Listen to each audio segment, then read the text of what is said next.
Two questions popped into my head when I saw this assignment. First question, how am I going to combine a pie and a donut? After thinking about it for a few minutes, I was like, just fill a donut with the pie filling. That's easy enough. Second question, what is bean pie? According to Wikipedia, a bean pie is a sweet custard pie whose filling consists of mashed beans, usually navy bean, sugar, eggs, milk, butter, vanilla, and warming spices such as cinnamon and nutmeg. Bean pies are commonly associated with African American Muslim cuisine and the Nation of Islam. Part of the Nation of Islam's objective was to create a cultural identity that was independent of the legacy of slavery. The Nation of Islam argued that many dishes and ingredients traditional to African American cuisine, particularly soul food, were relics of, quote, the slave diet, and were things that should not be consumed. So the bean pie was created to replace the sweet potato pie. The bean pie is Islam in America. It is the quintessential Muslim American dish. Every time I've gone to Okay, so this is clearly a sensitive assignment, given that the bean pie is so strongly associated with the cultural and religious identity of African American Muslims. I don't mean to offend anyone by combining the bean pie with the donut. It's an interesting way for me and the people watching to learn more about the bean pie. I mean, it has a fascinating history, and I'm really curious to see what it tastes like.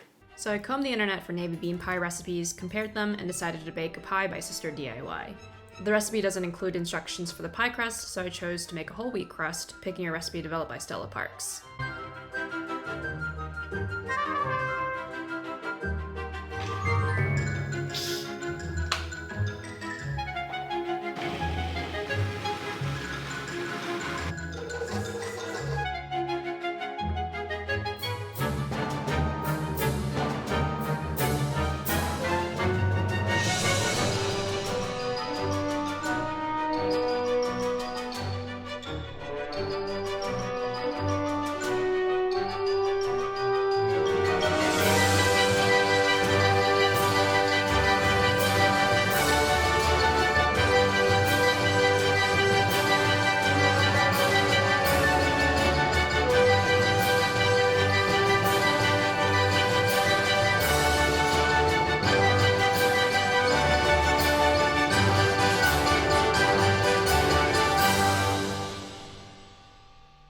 This slice? No, this one. All right.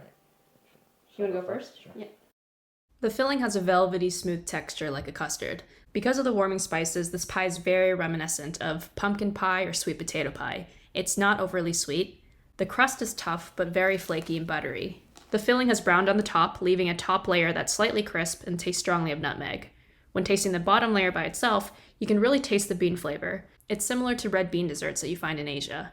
When eating the layers together, however, you can't tell that the filling contains beans. I didn't have much success with this whole wheat crust recipe. The higher water content and lower butter content seems to have promoted too much gluten formation. But the important component of this pie is the filling, and I think I got a pretty good idea about what a navy bean pie tastes like. Yeah, I give it up. Now moving on to the donut portion of this assignment. A donut is a bread-like confection that's made from sweetened or sometimes unsweetened dough that's been fried in fat. It's typically shaped like a ring, or when prepared with a filling, it's shaped like a flattened sphere. Since bean pie is a custard pie, logically it makes sense for my reference donut to be a custard-filled donut, largely because I need to figure out what custard is. So, what is custard? According to Wikipedia, custard is a variety of culinary preparations based on milk or cream, cooked with egg yolk to thicken it, and sometimes also flour, cornstarch, or gelatin. Custard may vary in consistency from a thin pouring sauce, such as crème anglaise, to the thick pastry cream, which is thickened with cornstarch and used to fill eclairs, which is what I'll be using to fill my reference donuts. There are two tricky things about custard. The egg tempering step. Tempering is that gradual addition of hot milk to cool eggs and cornstarch. You don't want to add it all at once or the eggs will curdle. And determining when the custard is done, which is why I was so surprised to find that most recipes don't provide a doneness temperature.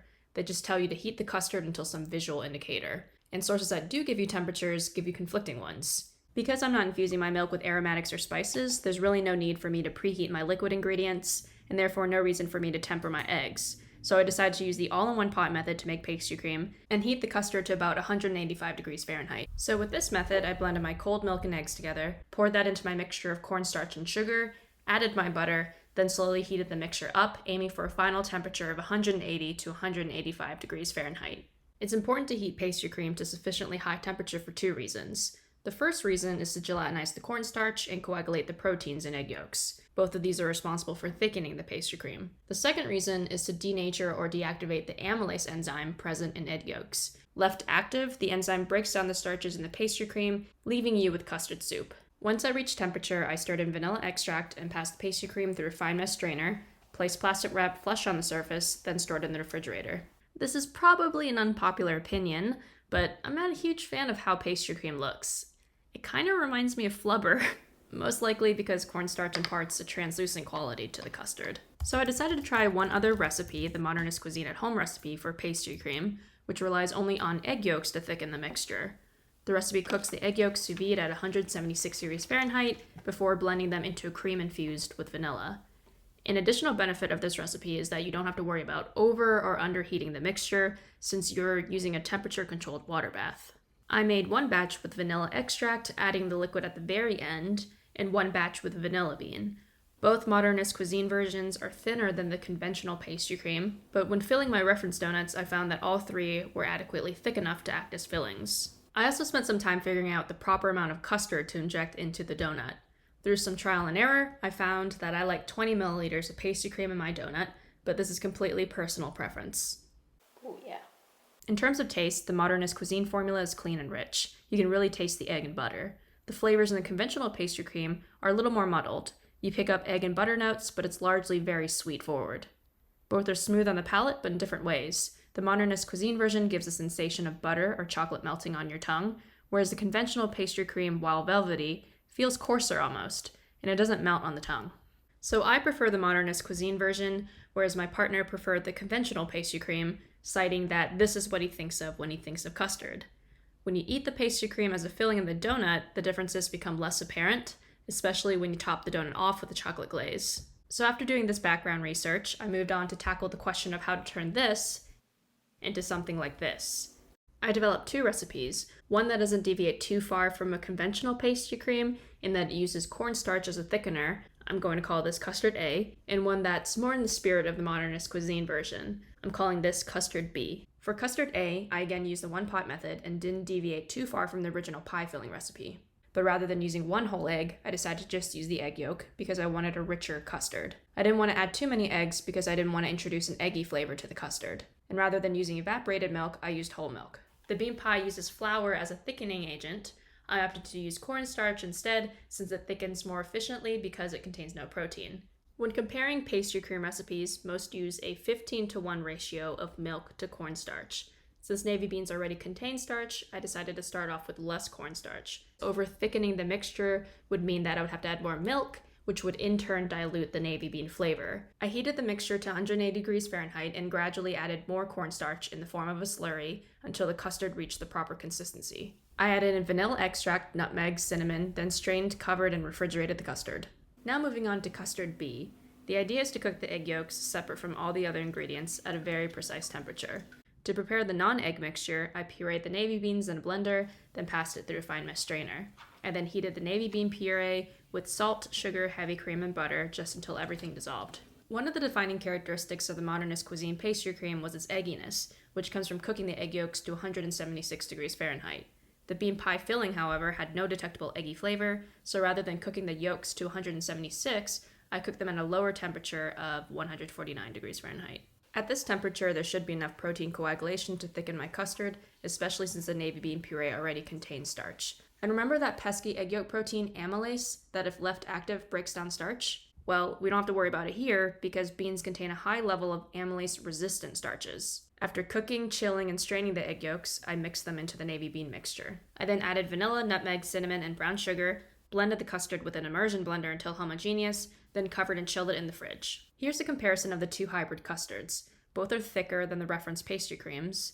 Custard A, made with cornstarch, is thicker and shinier than Custard B. It also has a yellow hue that's missing from Custard B. In terms of taste, Custard A tastes nearly identical to the bottom layer of the bean pie filling. Custard B, however, was oversalted, tasted slightly too beany, and lacks the creaminess and richness that custard A has. Custard B definitely needs a lot more work, so I'm moving on with custard A. Now moving on to the frosting for the hybrid donut. After baking in a hot oven, the bean pie forms a distinct brown surface on the filling, which has a slight crunch and tastes strongly of nutmeg and cinnamon. It also has some caramel notes as well. It's this layer that really masks the beaniness of the bean pie. To emulate this layer, I made a frosting with sugar, milk, vanilla, cinnamon, nutmeg, and a pinch of salt. To add in some caramel notes and to channel the nutty butteriness of the whole wheat pie crust, I enriched the frosting with brown butter. I also browned some milk solids to use as sprinkles for the donut, again to channel the taste and crunch of the pie crust. Okay, so to recap, I have donuts, I have a bean pie custard, I have a browned butter frosting, and brown milk solid sprinkles. Put them all together and what do you get?